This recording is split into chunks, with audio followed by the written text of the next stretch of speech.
Hello, this is Brad. I'm with Mid-Continent Public Library, and welcome to today's program.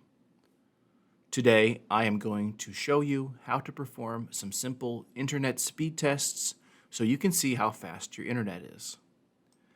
Internet speed is an important factor to consider when you're selecting a new streaming service or if you are planning to do any online gaming or video conferencing. Slow internet speeds are extremely frustrating and can cause you to have a poor experience online. Even if your internet service provider advertises certain speeds, those are often up to, meaning that is the fastest your internet might be, and it might not actually be how fast your internet is on average. Internet speed tests are free and very easy to do, and they can ensure that your internet has the speeds that you need. Before we get started, I just want to let you know that internet speeds are measured in bandwidth, and then bandwidth is measured very often in megabits per second. This is what you will see advertised on many internet service providers' websites. And if the internet is fast enough, it might even be measured in gigabits per second, which would mean that it is even faster than megabits per second. And I have a little chart here just to help demonstrate how fast each of these speeds relates to each other. We can see that gigabits per second is processing a lot more bits per second than megabits. Most of your internet speeds are going to be measured in megabits per second.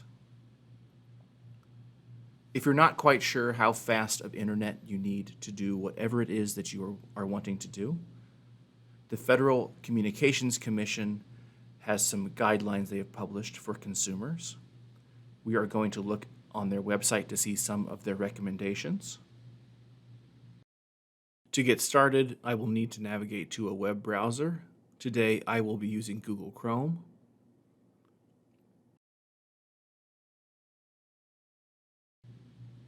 Here we are on the Federal Communications Commission website, and here is their broadband speed guide. Here we see the recommendations for various online activities. For general browsing and email, they only recommend 1 megabit per second. For downloading files, you're going to need about 10 megabits per second. Scrolling on social media, you're only going to need about 1 megabit per second.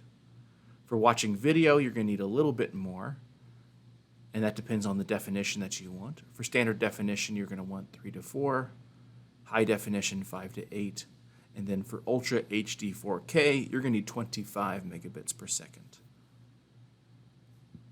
They also have recommendations for video conferencing. There we kind of see the different levels of that. And then we see gaming as well.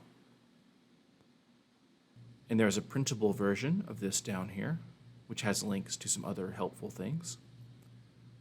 This is all that same information that we saw, but in a nice printable version if you need to print that out and refer to it. It could be very handy. Up here at the top, there's a link for Household Broadband Guide. All the numbers we have seen so far are just for one individual using one device. But if you have multiple people in your household who are using the internet, this Household Broadband Guide could be helpful.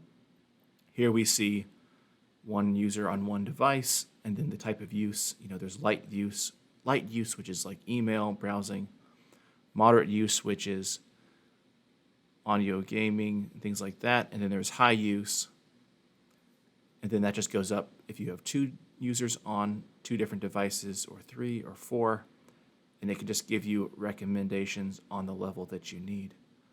And then underneath of that, we see that a basic level of service, you're going to need 3 to 8 megabits per second. A medium level of service, you're going to need 12 to 25 megabits. And then for that advanced, you're going to need at least 25 megabits per second to successfully use the internet. These are good things to keep in mind when you're considering how much internet you need. There's also a printable version of this down here as well.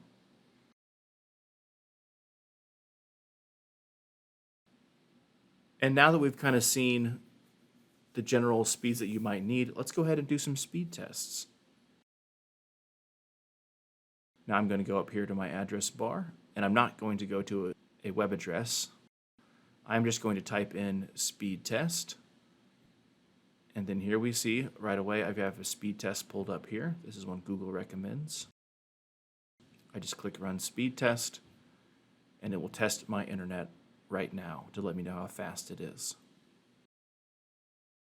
And it will do downloads and uploads. Downloads is what we really need to look at to get an idea of how fast our internet is. And so here it has said that my internet is 85 megabits per second. I am on very fast internet, so that is not surprising. I should have no problem doing any of those different things. It's always a good idea to run multiple speed tests. So let's run this one from fast.com. This just allows you to compare speed tests because they're not exact. In this way, you can kind of do a few and then compare them. That's usually the best tactic. See, fast.com says that I have 710 megabits per second. Let's go ahead and do a few more speed tests just so we have a good amount to compare. Let's check out this test my speed. I just press go.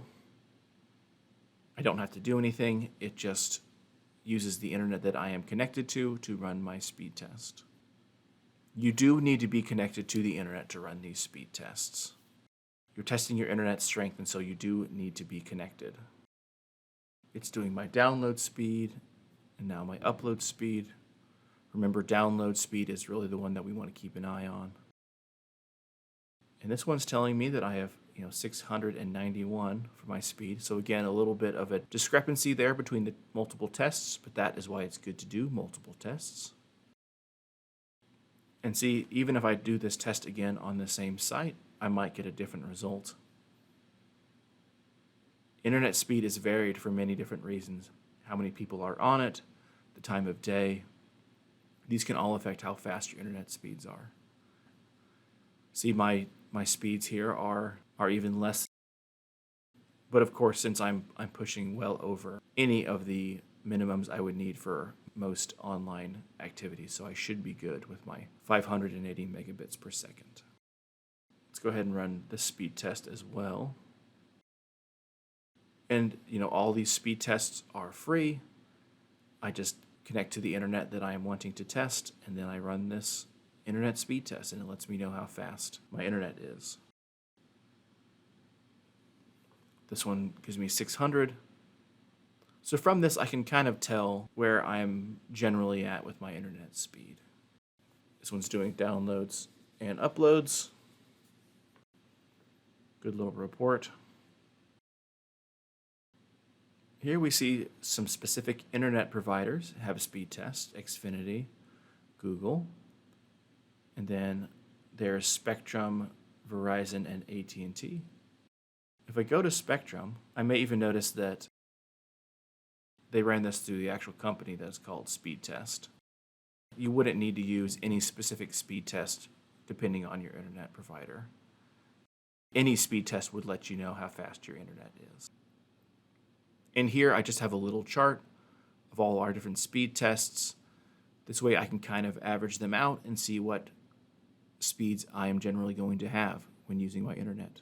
Again, I'm just going to pull up the Federal Communications Commission website, and we could compare whatever speeds we had to these minimums and just kind of see where we are at with that. We could also refer to the household broadband guide as well. And that's how you do speed tests. It's as simple as doing internet search and being connected to your internet. This is just a great way to ensure before you sign up for any service that your internet is going to be able to handle it. Internet service providers often advertise at certain speeds, but it's good to actually do a test of the internet speed. You can also do this on your mobile phone as well. As long as you're connected to the internet, you will be able to do these speed tests. And if your internet is ever running slow, you might want to do a speed test just to see if it's the internet or maybe it's your device or something else. Thank you so much for joining me. If you enjoyed this video, be sure to follow our MCPL 360 Facebook page. We premiere new videos every Wednesday and Friday at 1 p.m. And if you missed the premiere on Facebook, You can watch all of our videos on our YouTube channel. Subscribe to our MCPL YouTube channel to see all of those. This has been Brad. Thank you so much for joining me. Have a great day.